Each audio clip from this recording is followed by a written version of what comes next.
गरीब वर्सेस अमीर माँ बेटी का रमजान। अम्मी जान, सुबह होने से पहले हमारे लिए आप क्या क्या बनाओगे? अरे बेटी, अब तुझे क्या बताऊं, जो कल रात हमने खाया था वही सुबह सहरी में खा लेंगे। लेकिन अम्मी जान, सुबह की सहरी तो अलग से ही बनाई जाती, तो आप हमें रात का क्यों खिलाना चाहती हो? क्योंकि सहरी बनाने के लिए मेरे पास घर में राशन भी नहीं है और ना ही मेरे पास पैसे हैं। अपनी अम्मी की बात सुनने के बाद फातिमा चुप हो जाती है और आराम से सो जाती है। जैसे सुबह के 4 बजते हैं, हिना और फातिमा सुबह की सहरी करके नमाज पढ़ लेते हैं। अम्मी जान, नमाज तो हमने पढ़ ली और सहरी भी खा ली। क्या आप मुझे बताना चाहेंगे कि रात के इफ्तार में क्या बनाया जाएगा? बेटी, ये तो मेरी मालकिन के ऊपर निर्भर करता है। अगर वह आज मुझे पैसे दे देंगी तो मैं कुछ अच्छा बना दूंगी, तुम चिंता मत करो। हिना ऐसा कहने के बाद काम करने के लिए चली जाती है। जाने से पहले वो अपना बुर्का पहन लेती है और अपनी मालकिन के घर पहुंचकर बुर्का उतार लेती है और काम में लग जाती है। अरे हिना, तुम आ गई, चलो जल्दी से घर की साफ सफाई कर दो। हिना अपनी मालकिन के कहने पर घर की साफ सफाई अच्छे से कर देती है, जिसके बाद वो नफीसा से कहती है, मालकिन, मैंने साफ सफाई अच्छे से कर दी है, बस अब रात के इफ्तार की तैयारियां करनी होंगी। चलो अच्छी बात है, मैं बाजार से जाकर रात के इफ्तार के लिए सामान ले आती हूँ। ठीक है मालकिन। इधर नफीसा बाजार से सामान लेने के लिए निकल जाती है तो हिना बाकी के बचे हुए कामों को करने लगती है। वहीं दूसरी तरफ हिना की बेटी फातिमा अपनी बहन नाजिमा के साथ और अपनी सहेली नूरजहां के साथ खेल रही होती है। नूरजहां नफीसा की बेटी थी जो बहुत ही अमीर थी। अरे तुम दोनों ने ऐसे कपड़े क्यों पहने हैं? तुम्हें पता है ना रमजान का महीना चल रहा है, इस समय तो तुम्हें नए नए कपड़े पहनकर घूमना चाहिए था। नूरजहां, तुम्हें पता है ना, शायद हम लोग बहुत ज्यादा गरीब हैं और हमारी अम्मी जितना कमाती है उतने में सिर्फ घर का खर्चा ही चल पाता है। नूरजहां, तुम्हारे अब्बू तो तुम्हें सहरी और इफ्तार पर पैसे भी देते होंगे।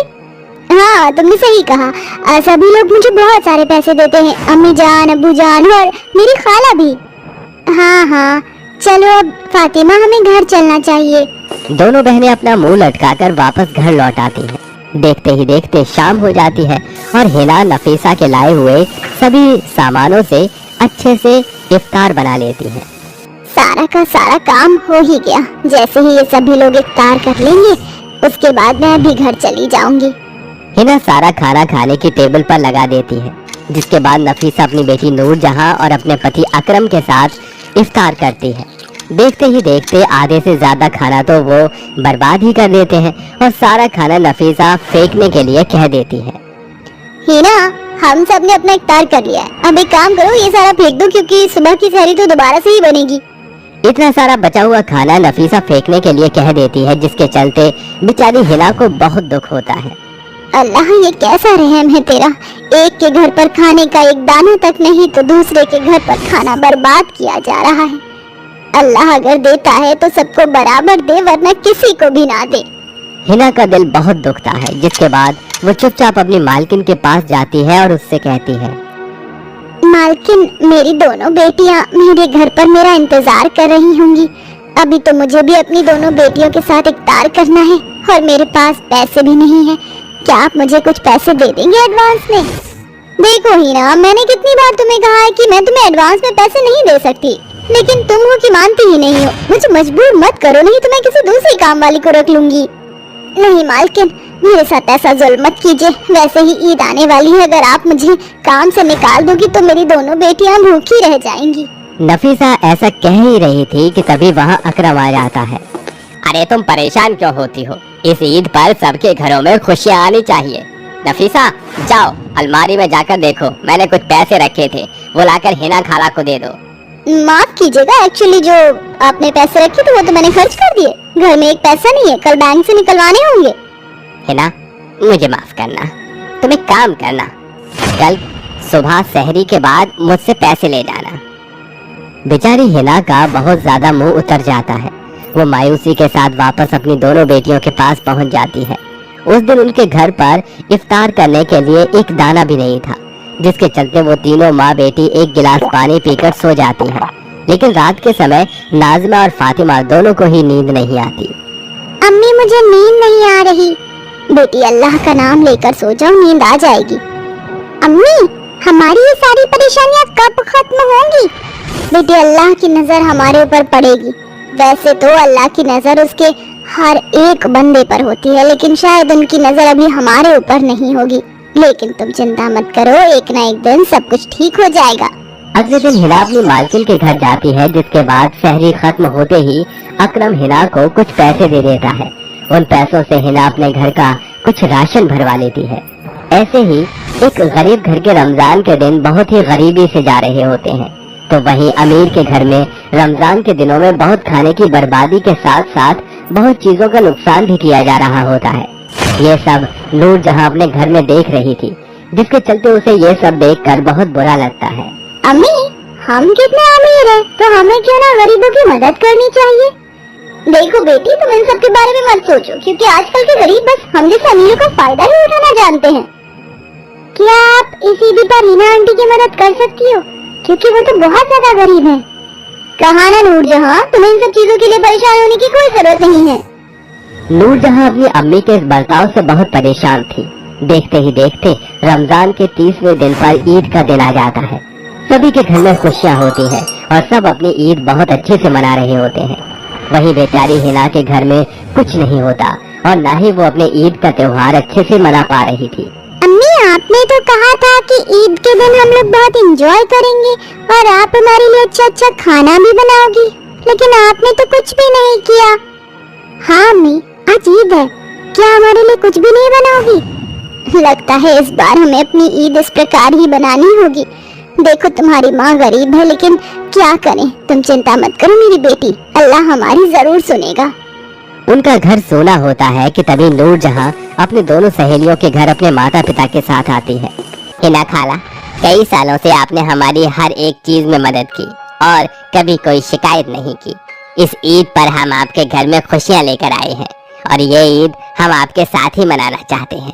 नूरजहां अपने अम्मी और अब्बू के मन में अमीरी को दूर करके गरीबों के लिए ममता लेकर आती है, जिसके बाद नूरजहां अपनी दोनों सहेली और अपनी अम्मी और अब्बू के साथ मिलकर उनके घर पर ही ईद का फेस्टिवल मनाती है। जिसके बाद हिना और उसकी दोनों बेटियों की यही ईद बहुत अच्छे से जाती है, जिससे वो तीनों बहुत ज्यादा खुश होते हैं। रचना एक बहुत ही गरीब औरत थी। उसके पास पैसे कमाने के लिए कोई रोजगार का साधन नहीं था, इसीलिए वो अपने दोनों बच्चों आशीष और कोमल का पेट भरवाने के लिए कचरा बीना करती थी। माँ, वहाँ देखो, वहाँ पर बहुत सारी प्लास्टिक की बोतलें पड़ी हुई हैं। हम वहाँ से उन्हें उठा लेते हैं। कहाँ बहन? तुम दोनों उन बोतलों को इकट्ठा करो, मैं यहाँ पर पिन्नियाँ बीन लेती हूँ। जी माँ। उसके बच्चे भी उसकी इस काम में मदद किया करते थे। आज के काम के पैसे मिलाकर मेरे पास आशीष और कोमल का एडमिशन कराने के लिए पैसे पूरे हो जाएंगे। अगर ये पढ़ लिख गए तो कल को यही मेरा सहारा बनेंगे। रचना खूब मेहनत करती है और अपने बच्चों का स्कूल में एडमिशन करा देती है। इसके बच्चे भी पढ़ाई में पूरा मन लगाते हैं और साथ ही अपनी माँ के साथ काम में हाथ भी बटाते हैं। धीरे धीरे ऐसे ही समय बीत गया। अब कोमल और आशीष दोनों बड़े और जवान हो गए थे और अब उनके कॉलेज जाने का समय था। माँ, हमारी इंटर तक की पढ़ाई तो पूरी हो गई, अब हमें कॉलेज में एडमिशन लेना है। हमें? अरे बस बस, तेरे लिए तो इतनी ही पढ़ाई काफी है। तुझे कौन सी नौकरियाँ करनी है? कॉलेज में दाखिला तो मैं सिर्फ आशीष का ही कराऊंगी।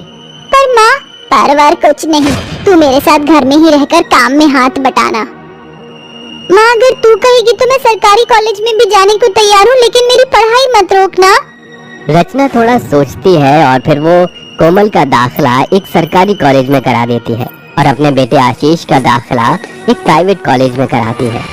आशीष को कॉलेज जाते हुए अब 1 महीना हो गया था।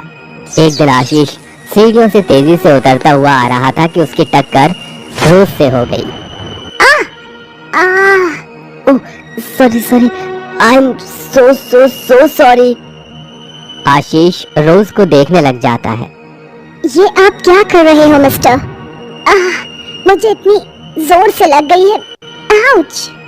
अरे मैंने ये सब जानबूझकर नहीं किया। वैसे एक बात पूछूं? What? तुम देखने से तो कोई विदेशी लगती हो, लेकिन तुम्हें हिंदी आती है? रोज आशीष की बात सुनकर हंसती है। आशीष को उसके चेहरे पर मुस्कुराहट देखकर बहुत अच्छा लगता है और आशीष को रोज से प्यार हो जाता है। यस एब्सोल्युटली, मुझे आती है बिकॉज मैं इंडिया में 5 साल से रह रही हूँ। Oh okay okay. You are so funny. Rose वहाँ से चली जाती है। कुछ समय बीत जाता है। रोज भी अब आशीष को पसंद करने लगी थी। आशीष रोज के बारे में अपनी माँ रचना को बताता है। बिल्कुल नहीं बेटा, वो विलायती है। पहली बात तो हमारे साथ इस घर में रहने को तैयार नहीं होगी, और दूसरी बात मैं उसे कभी स्वीकार नहीं करूंगी। माँ, अगर मैं शादी करूंगा तो सिर्फ और सिर्फ रोज से। और वैसे भी माँ, मैंने उसको बताया है कि मेरे पास कोई आलीशान बंगला नहीं है, बस एक छोटा सा घर है और मैं एक मिडिल क्लास फैमिली से हूँ, लेकिन वो हर हाल में मेरे साथ रहने को तैयार है माँ। अब अगर आप तैयार हो तो ठीक और नहीं हो तो भी ठीक। रचना को मजबूर होकर आशीष की शादी रोज से करवानी पड़ती है। रचना ज्यादा अमीर नहीं थी, इसीलिए वो उन दोनों की शादी एक मंदिर में करवा देती है। शादी के कुछ दिनों बाद रचना वापस अपने काम पर जाती है। मम्मी, आप कहाँ पर जा रही हो? मैं अपना काम करने जा रही हूँ। कैसा काम? तू नहीं जानती, हमारे घर में कचरा बीनने का काम किया जाता है, उसी से मैं अपने घर का खर्चा चलाती हूँ। What? आप एक कचरा बीनने वाली हो? इसका मतलब मैं एक कचरा बीनने वाली की बहू हूँ? हाँ, और अब कल से तू भी काम पर चलना, समझी मेरी विदेशी बहू? सोचिएगा भी मत सासू माँ, मैं ये सब नहीं करने वाली। वैसे तो तूने मेरे बेटे से बहुत बड़ी बड़ी बातें की थी कि तू उसके साथ हर हाल में रहने को तैयार है। अब कहाँ गई वो बातें? जस्ट शट अप मम्मी जी। इसी तरह रचना और रोज में थोड़ी लड़ाई हो जाती है। लड़ाई की आवाज सुनकर कोमल वहाँ आती है। माँ, भाभी, आप दोनों क्यों लड़ रही हो? देख ले अपनी इस विलायती भाभी को, संभाल इसे, मैं तो चली अपने काम पर। रचना अपने काम पर चली जाती है। ऐसे कैसे हो सकता है? क्या हुआ भाभी? क्या सच में हमारे घर के हालात इतने ही खराब हैं? क्या सच में तुम लोग बचपन से कूड़ा कचरा बीन कर ही अपना गुजारा करते हो? Tell me. मैं आपकी बात समझ रही हूँ भाभी, मैं जानती हूँ भैया ने आपको ये नहीं बताया होगा कि हम लोग इस तरह से अपना गुजारा करते हैं। बाबा की इस दुनिया से जाने के बाद से माँ ने यही काम किया और हम भी यही करते हैं। भाभी, कोई काम छोटा या बड़ा नहीं होता, अब से यही आपका ससुराल है, इसलिए अब आप इसे एक्सेप्ट कीजिए। रोज कोमल की बातें बड़ी गौर से सुनती है और उसके बाद वो एक फैसला लेती है। ओके, मैं तुम्हारी बात समझ गई हूँ कोमल, और मैं अपने इस क्रिंजी बिहेवियर के लिए माफी चाहती हूँ। कोई बात नहीं, लेकिन अब जब मैं यहाँ पर आ गई हूँ तो अब मैं मम्मी जी को और ये काम नहीं करने दूंगी। मतलब अगर बच्चे इस उम्र में भी अपने माँ बाप का सहारा ना बन पाए तो क्या फायदा? अब से मैं जॉब करूँगी। ये आप क्या कह रही हो भाभी? माँ कभी इसके लिए राजी नहीं होंगी। आशीष दरवाजे पर खड़ा सारी बातें सुन रहा था। आशीष अंदर आता है और बोलता है, रोज, सिर्फ तुम नहीं, अब से हम दोनों ही जॉब करेंगे। तुमने बिल्कुल सही कहा कि अगर इस उम्र में भी हम अपने माँ बाप को आराम की जिंदगी न दे पाए तो फिर बेकार है हमारा इस दुनिया में होना। इसीलिए मैं भी तुम्हारे साथ जॉब करूँगा। भैया भाभी, मैं भी अपने घर के हालातों को सुधारने में मदद करूँगी। नहीं बहन, तुझे कुछ भी करने की जरूरत नहीं है, मैं हूँ ना। नहीं, अगर कोमल करना चाहती है तो आशीष जी उसे करने दीजिए, तभी तो माँ को ये भी पता चलेगा कि लड़कियाँ भी सब कुछ कर सकती हैं। भाभी ने बिल्कुल सही कहा भैया, मैं घर में ही बच्चों को ट्यूशन पढ़ाना शुरू कर दूंगी। ऐसा करने से माँ भी नाराज नहीं होंगी और कमाई भी हो जाएगी। अच्छा ठीक है। फिर क्या था, वो तीनों अपने अपने कामों में लग जाते हैं। आशीष और रोज एक रेलवे कंपनी में जॉब करना शुरू कर देते हैं और कोमल घर में ही बच्चों को पढ़ाकर पैसा कमाने की शुरुआत करती है। अब उन सभी को अपना अपना काम करते हुए लगभग 1 महीना होने आया था। आशीष और रोज को उनकी पहली तनख्वाह मिली। ये लीजिए मम्मी जी, मेरी पहली कमाई पर पहला हक सिर्फ और सिर्फ आपका है। माँ, अब आपको और इस कचरे के ढेर में काम करने की कोई जरूरत नहीं है। आपका बेटा और बहू अब सब कुछ ठीक कर देंगे। और बेटी भी। ये ले माँ, आज मैंने भी बच्चों को पढ़ाकर अपनी पहली तनख्वाह कमाई है।